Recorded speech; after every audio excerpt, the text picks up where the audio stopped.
The clock struck midnight as the cold winter wind howled through the deserted streets of Pennsylvania. Emily clutched her coat tighter, her breath visible in the frosty air. The last train to her hometown was due in a few minutes, and she hurried to the platform, her footsteps echoing in the empty station. As she boarded the train, she noticed it was eerily empty. The dimly lit compartments cast long shadows, and the only sound was the faint hum of the engine. She chose a seat near the window, hoping to catch a few hours of sleep before she reached her destination.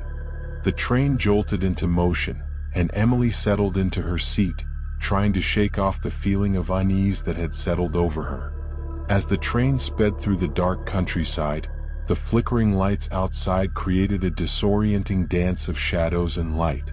Suddenly, the train lurched and the lights flickered and went out.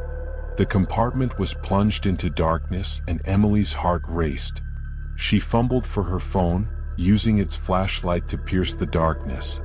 The train had come to a halt, and the silence was deafening.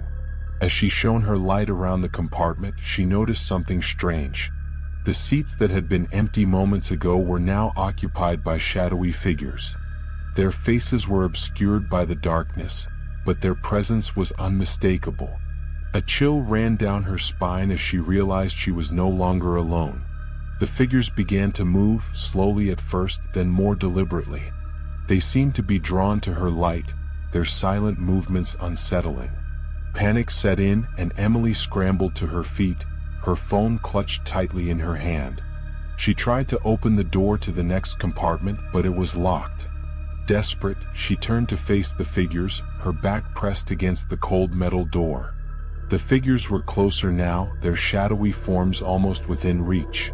Emily's mind raced as she tried to think of a way to escape. Just as the first figure reached out a hand, the train jolted back to life, and the lights flickered back on. The figures vanished, leaving Emily alone in the compartment, her heart pounding in her chest. The train resumed its journey, and Emily stumbled back to her seat, her legs trembling. She spent the rest of the ride in a state of heightened alertness, her eyes darting around the compartment, searching for any sign of the shadowy figures.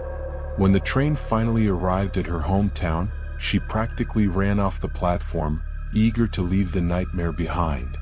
As she made her way home, she couldn't shake the feeling that she was being watched. The memory of the shadowy figures haunted her, and she vowed never to take the last train again. From that night on, the last train to her hometown remained an ominous legend, a tale whispered by those who dared to travel after dark.